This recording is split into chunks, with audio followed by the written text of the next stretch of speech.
In Athens, on the hilltop site known as the Acropolis, stands one of the most famous ruins in the world, the Parthenon. This ancient Greek temple is a symbol of one of the great civilizations. Built to honor the goddess Athena in the 5th century BCE, it has withstood millennia of change. Tonight, you'll imagine yourself exploring the Parthenon in its glory days. You'll learn the story of its construction and discover why it was so important to the people of Athens. So just relax and let your mind drift as we explore the sleepy history of the Parthenon.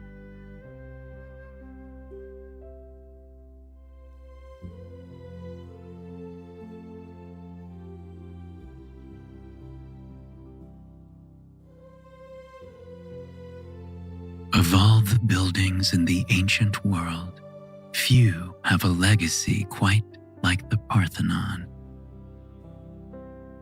It was built between 447 and 432 BCE, over 2,500 years ago. Yet, even today, tourists flock to its ruins. Over the centuries, the Parthenon has been damaged and restored, adapted and transformed, much like Athens, the city it watches over. What remains today is more than stone and marble. It's the symbol of an ancient civilization and a legacy that is endured throughout the ages. When the Parthenon was built in the 5th century BCE, Greece was not a single nation, but a collection of independent city-states. These city-states made their own rules. They had their own leaders and their own armies too. Perhaps the most powerful of all such territories was Athens. And in the 5th century BCE, it was a hub of learning, from art to literature, and science to mathematics. Athens was the birthplace of theater, philosophy, and democracy. To many, it's the origin of Western civilization. Athens was also home to stunning architecture. Great marble temples held up by columns, the stone semicircle of an open-air theater, and all around, statues, altars, sculptures, and reliefs. One of the earliest and most influential styles in ancient Greek architecture was the Doric order. It's grand yet simple and full of classical elegance. There's little in the way of embellishment, apart from subtle grooves or fluting on columns. Buildings are designed to appear symmetrical, creating a sense of balance and order. And roofs are held up by tall, thick columns in a visual demonstration of strength and power. With this in mind, let's picture ancient Athens, a sprawling white city in southern Greece. The Aegean Sea is just 5 miles away, forming a horizon of glistening navy blue. Much of the city's backdrop is defined by the mountains, which dominate the rugged landscape. The city of Athens is spread around Mount Lycabettus, a limestone mountain with pine trees at its base. According to myth, Mount Lycabettus was dropped by Athena, the goddess of war and wisdom. She was carrying it for the construction of the Acropolis. The Acropolis sits in the middle of the city. It overlooks Athens from a central rocky outcrop, some 50 meters high. Here sits the famous Parthenon, along with many other buildings, both sacred and beautiful. Now, imagine yourself walking the path that leads up from the city to the west of the Acropolis. At first, the ground is an upwards slope, neatly cobbled with smoothed out limestone. It shines gold where it's touched by the sun, though parts are shaded by trees along the edge. You see beautiful pines and countless olive trees, the goddess Athena's sacred tree. Along the way, birds chirp from their branches and the leaves rustle in the breeze. The word Scythurism is sometimes used to describe the whistling of wind through trees. It's actually derived from an ancient Greek word meaning to whisper. Perhaps the word was thought of by someone who once walked up this hill. The air does indeed seem to whisper up here as you make your way upwards. You turn a corner in the path where the trees disappear and the land plateaus. Down below is the Theater of Dionysus, a gorgeous semicircle of white limestone. The rows of seats, which resemble steps, are positioned around a stage on the southern slope of the Acropolis Hill. It's hard to imagine a prettier backdrop. The audience would enjoy views right across the city. From high up, Athens seems even more impressive.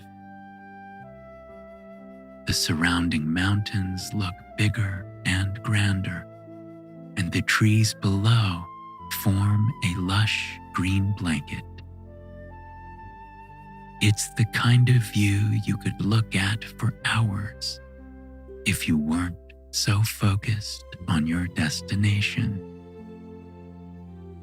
So, you continue your journey along the path, which rises in zigzags around the rock face.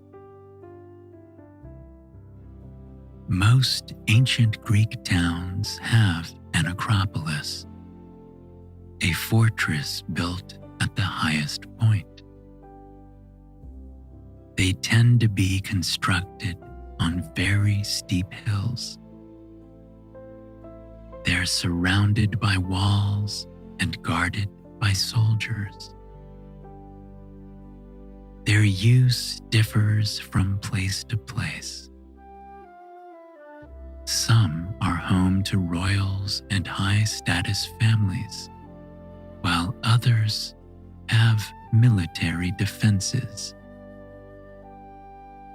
Most are used as places of worship. They're religious centers at the heart of the community. The Athenian Acropolis is just such a place, and the Parthenon is its centerpiece, a temple of the goddess Athena. Its high-up location is perfectly suited to build anticipation with each step. As the buildings grow smaller below you, there's a sense of entering a higher, sacred realm. It's as if you're entering the domain of the gods. Now, you find yourself on the last section of the path, which is watched over by statues. They stand atop tall pedestals with only the sky above them. Various figures have been sculpted from marble and brought to life in many colorful shades. Among them are gods, mythological heroes, and soldiers in shimmering armor, their helmets topped with plumes of horsehair. The marble soldiers hold spears in one hand and shields in the other, standing guard over their beloved Athens. The entrance to the Parthenon is visible just ahead, at the top of the steps, behind a magnificent stone gateway. This is known as the Propylaea, the grand entrance to the Athenian Acropolis. It was built between 437 and 432 BCE. Some scholars think that the orientation of the Propylaea may have been a deliberate architectural choice. The gateway pointed towards Salamis, the site of an important naval battle in 480 BCE. Here, the Athenians had fought the Persians alongside an alliance of other city-states. The outnumbered Greeks had won a decisive victory, one that would prove a turning point in the war. Most of the buildings that stand on the Acropolis were built in celebration of this victory. They were designed to make Athenians proud of their city. The work was coordinated by Pericles, a prominent general and influential politician. Pericles has been called the first citizen of Athens, in part due to his ambitious building projects. He oversaw the construction of the Parthenon and the gold and ivory statue of Athena inside the temple.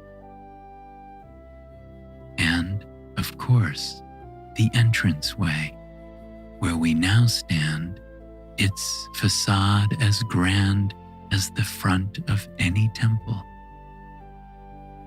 The Propylaea features the design elements of a classic portico. Its triangular roof is lifted high by massive stone pillars that form a walkway below. The exterior is a shining example of Doric architecture, the simplest of all the ancient Greek styles. The columns are lined with straight, neat ridges or fluting, and they meet the ground without any decoration. At the top, they're adorned with circular necking and a plain rectangle of stone which glows gold in the sunlight. It's an entrance that exemplifies simplicity and elegance, while at the same time being utterly magnificent. As you walk beyond the propylaea, there's a set of rising stairs. It takes you up towards an area bathed in sunlight. Flower petals have been scattered across the floor in shades of pink and ruby red, perhaps the remnants of a festival or ceremony. But your eyes are drawn to the view ahead, where a massive bronze statue sits between you and the Parthenon. Most people know it as the Great Bronze Athena, though later it will be called the Athena Promachos. This loosely translates as Athena who fights in the front line. It's one of the two monumental statues depicting the goddess, both designed by the renowned sculptor Phidias. You'll see the other one later, once you're within the Parthenon's walls.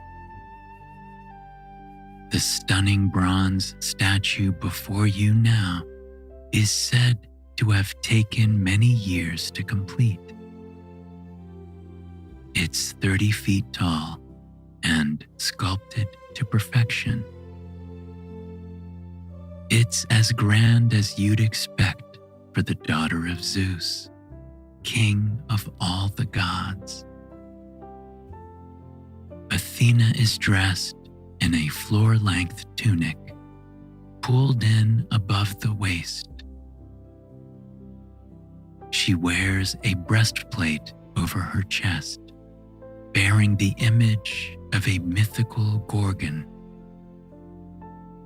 This magical piece of armor is often associated with Athena and Zeus, and thought to offer divine protection to its wearer. She rests one hand on a massive, round shield. The other is clasped around a giant bronze spear. Her plaited hair falls elegantly behind her, while a few stray curls are visible on her forehead. They rest beneath the weight of a huge helmet, which is topped by a crest of horsehair. The sheer size of the statue, as well as its prominent position, means that it's visible from quite a distance. Sailors approaching Athens might catch a glimpse of Athena's helmet and spear, shining bright in the sunlight. It's the kind of statue that could inspire non-believers, the kind of craftsmanship that naturally evokes awe. And the citizens of Athens are clearly inspired. During festivals, they sometimes gather at its base, singing and dancing. At other times, they stand in silent prayer. Nearby, the ground is littered with offerings. There's incense and fruit, as well as jewels and fine wines.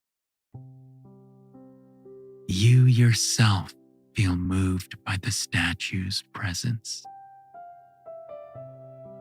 And the way it's positioned near the Parthenon feels meaningful, as if Athena is welcoming you to her temple.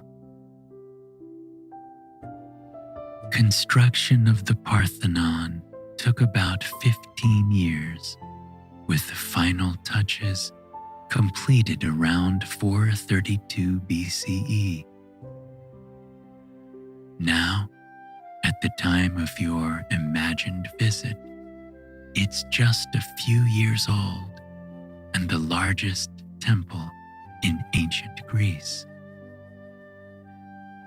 It's actually built on the site of another temple, one destroyed while under construction during a Persian attack.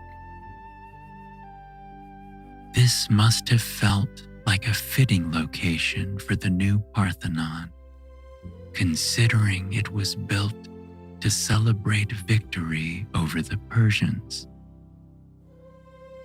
No doubt, Pericles mentioned this point when persuading the assembly to endorse his plans.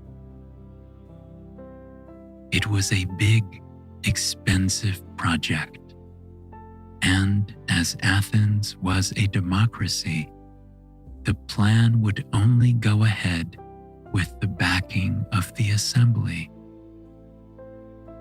But Pericles was a masterful public speaker,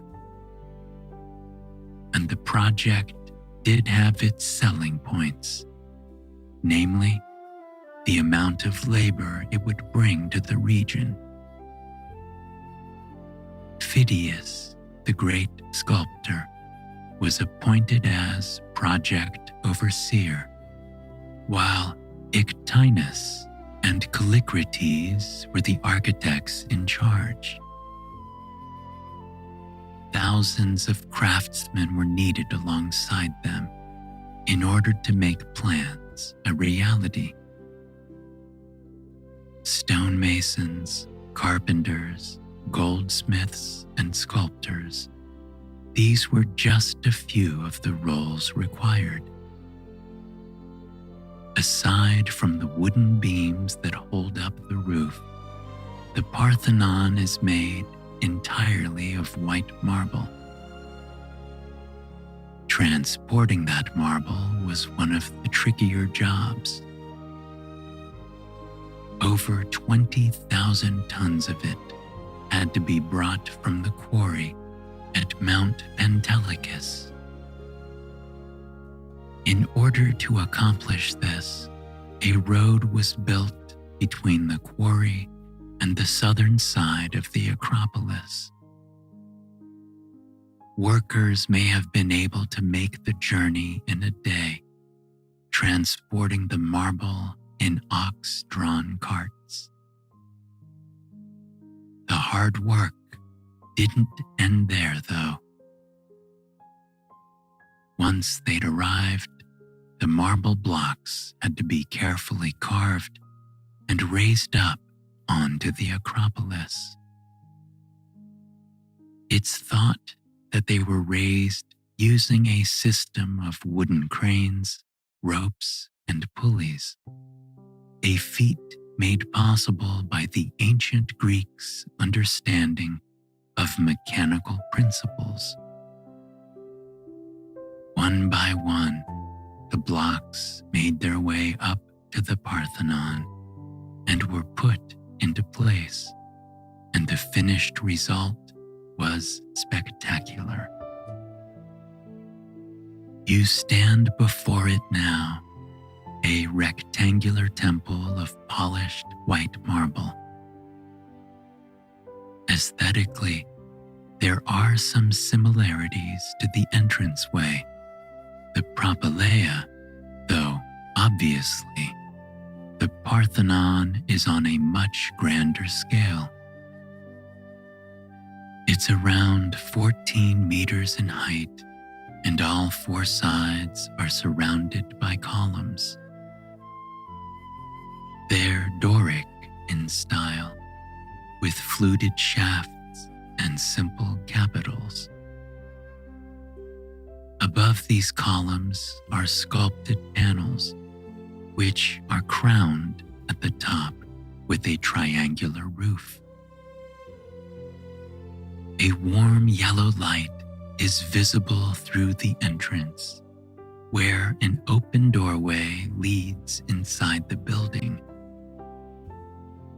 There's a smell of sweet, smoky incense. The temple is dazzling, and it only gets better with closer inspection when one considers the complexity of its design. Every detail has been carefully considered, and measurements adjusted and continuously readjusted. Where ratios have been used, they're repeated throughout the building so as to maintain that harmony of design. Some scholars have noticed repeated ratios of 9:4 and evidence of other geometrical principles. One of the most striking things about the Parthenon's design is that while it appears perfectly balanced, the land it's built on isn't flat. And it's said that the Parthenon contains a few, if any, straight lines or right angles. When calculating their measurements, the architects had to account for the building's size. Such a large temple would naturally appear sagging in the middle, especially from a distance. So, they would have to compensate for this by creating their own counter-illusion. They had to design a building with subtle curves, thus creating the appearance of straight lines and balance. One can only marvel at the kind of advanced mathematics used to accomplish this. But accomplish it they did. At its long sides, the floor of the temple rises around 4.3 inches at the center. On its short sides, it rises about 2.7 inches. The surrounding columns may appear to be even and identical,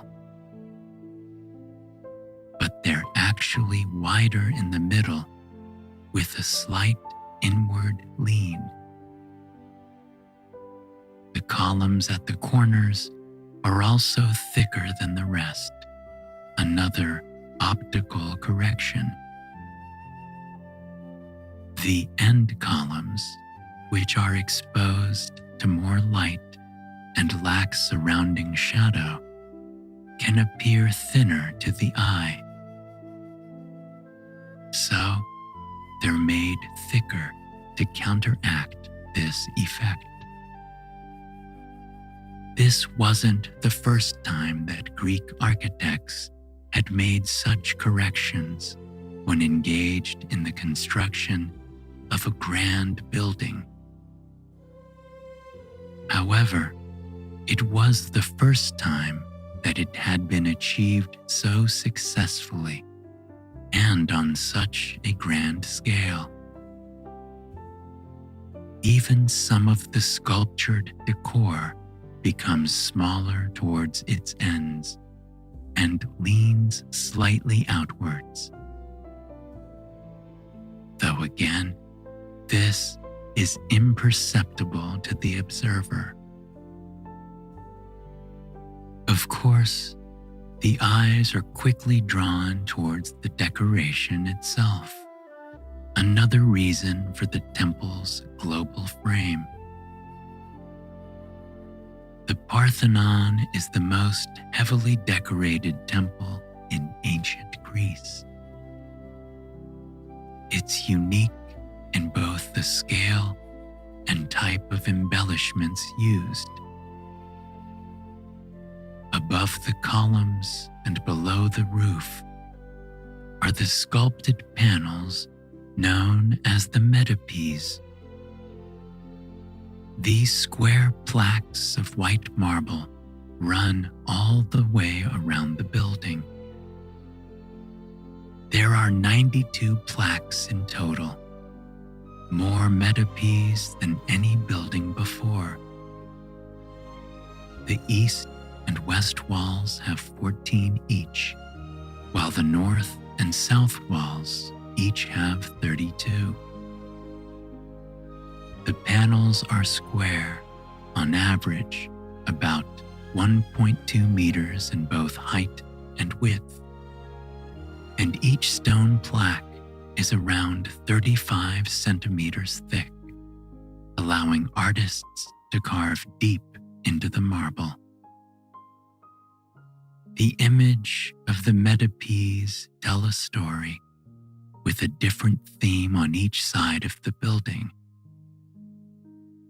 They showcase the stories of mythological battles, ones in which the Greeks were victorious. On the temple's south side, we see the battle between centaurs and the people of Lapith. The north side is thought to depict scenes from the Trojan War. The west portrays the battle between the Greeks and the all-female warriors known as the Amazons. And on the eastern wall, we see the battle between the gods and the giants. Other scenes are displayed in the pediment on the east and west of the building. Shining marble figures are positioned above the metopes in the triangular frame that lies beneath the roof. On the western side, we see Athena and Poseidon when they competed to become the patron of Athens. As the story goes, both gods were tasked with giving a gift to the city. The best gift would determine victory. The god of the sea, Poseidon, used his trident to create a spring from the ground, but Athena was lauded for her wisdom as she gave the gift of an olive tree. This could be used for many things.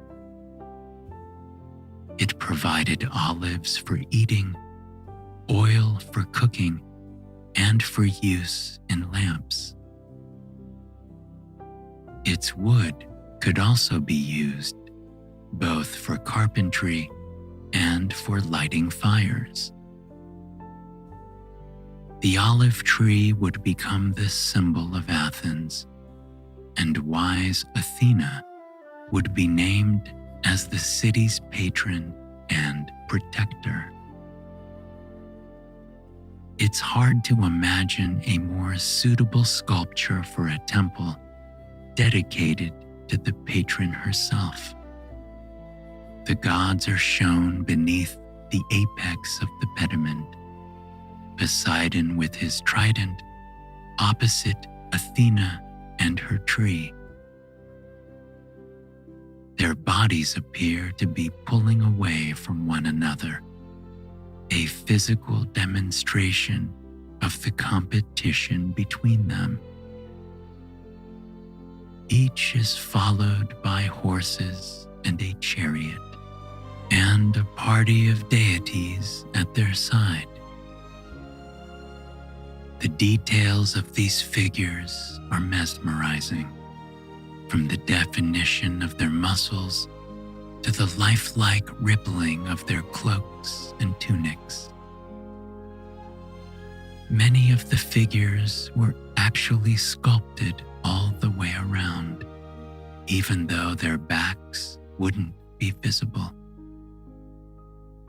It's a testament to the nature of the project and the power and wealth of the city behind it.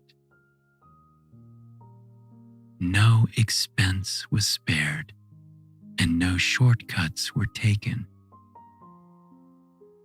Every detail was given care and attention.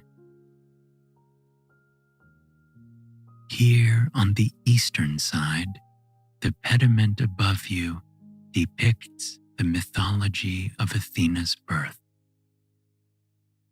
She is shown emerging from the head of her father, Zeus, fully formed and ready for battle.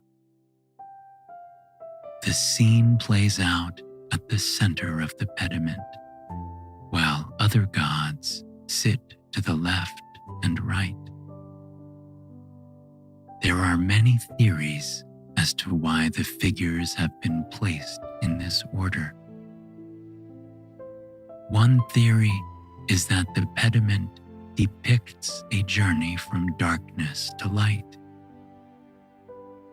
It begins to the left with the horses of Helios, whose flight across the sky marks the daily sunrise.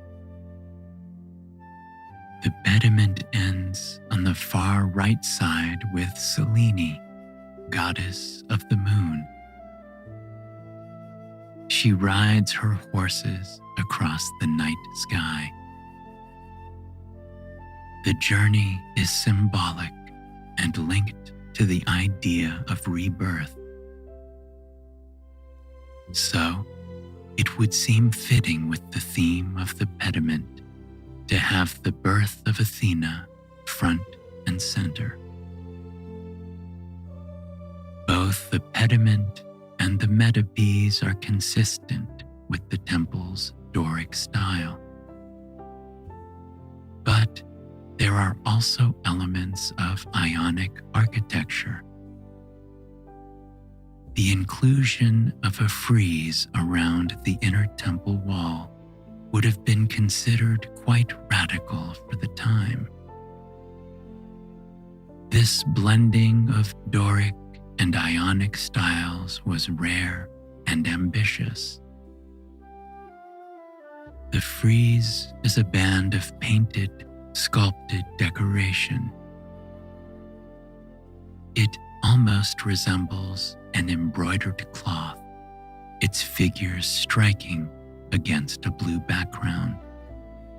Altogether, the Parthenon's frieze is 524 feet long, currently the longest ever made. It borders the inner temple without interruption. Like the metopes and the pediment, the frieze tells a story, though there's some disagreement as to what is specifically being shown. A popular theory is that it's themed around the Panathenaea, a festival which celebrates the birthday of Athena. This takes place once a year, and every 4 years there's a grand Panathenaea. The event involves a variety of games and religious ceremonies. Some of these are shown on the sides of the frieze, including the famous Panathenaic procession. The people of Athens are shown taking part, walking up through the city and ending at the Acropolis. The frieze's most famous section is before you now, on the eastern side of the temple. And again, it's rather radical. Though the gods are shown as larger than humans, they're in close proximity. This apparent closeness and familiarity between humans and deities was unusual in ancient Greek art. Perhaps it says something about how the Athenians saw themselves. We also see the sacred eplos, a cloth woven by Athenian girls. It's a birthday present to the goddess from the city of Athens. Ancient sources suggest that it depicted a battle between gods and giants. A garment is made every 4 years. It's carried along in the Panathenaic procession and placed on a wooden statue of Athena in a temple close to the Parthenon. Over the centuries, about 80% of the frieze will survive. It will be housed in museums around the world and continue to baffle and inspire. It's truly remarkable that so much of the Parthenon will survive into the 21st century. Not only because of its age, but because it will endure more change than perhaps any other building. Great civilizations will rise and fall throughout the Parthenon's lifetime. In Athens, foreign invaders will come and go, and many people will leave their mark high on the Acropolis, like Alexander the Great. After a Greek victory over the Persians in 334 BCE, shields will decorate the wall on the Parthenon's east facade. Large bronze discs that shimmer in the sunlight. And in the late 1st century BCE, a small Roman temple will be constructed nearby, one dedicated to Rome and the Emperor Augustus. This elegant new neighbor to the east of the Parthenon is no doubt intended to represent Roman authority. Yet it also demonstrates the significance of the Acropolis, centuries after the heyday of Athens.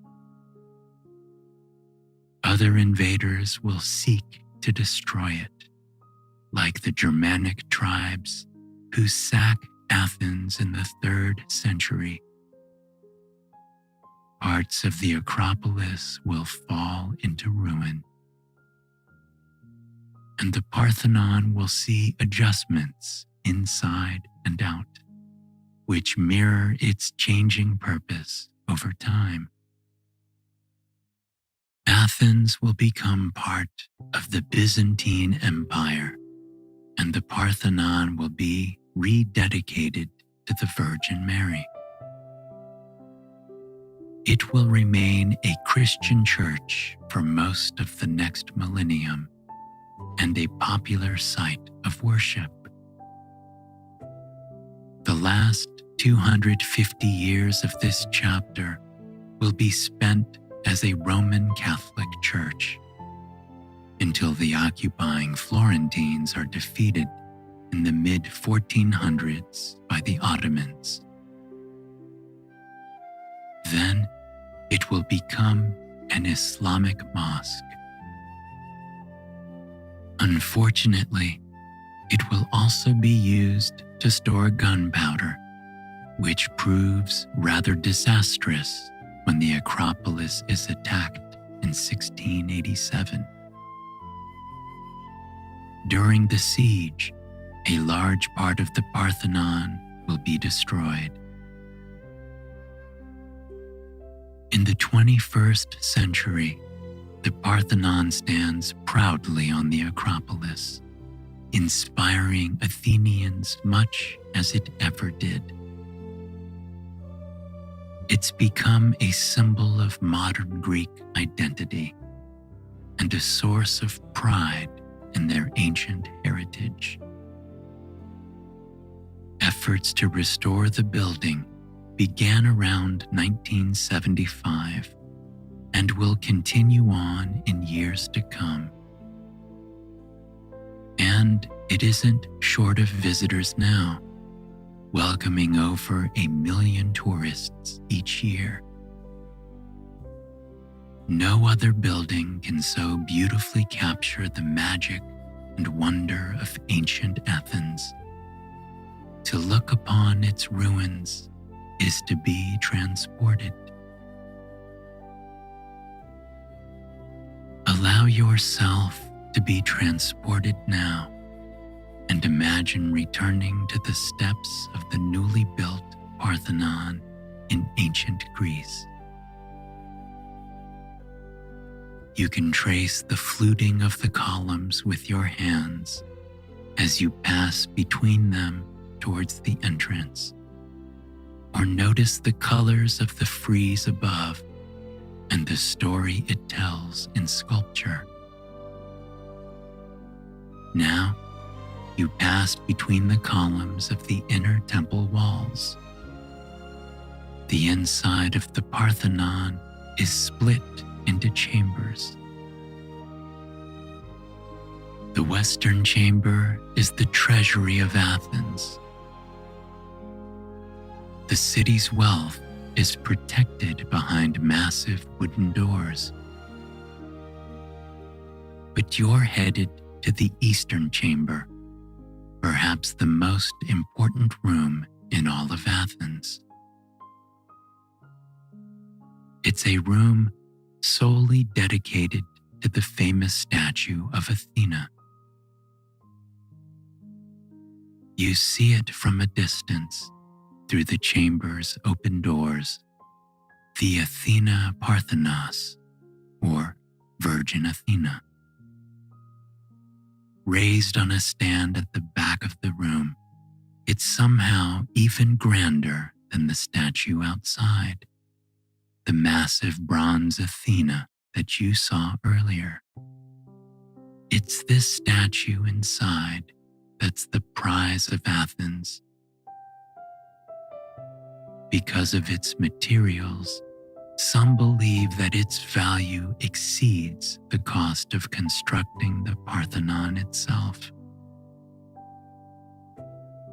The statue's near 40-foot frame is made from wood and plated with panels of ivory and gold. Athena's floor-length tunic is an opulent gold, while her skin is a creamy ivory, giving her the appearance of an otherworldly being. Her head is adorned with a great golden helmet, while a shield and a spear glimmer at her side. In her right hand, she holds a statue, 2 meters tall and sculpted from gold. It's Nike, the goddess of victory, who represents the victory that Athena offers Athens. Now that we're coming towards the end of our journey, step a little further into the chamber.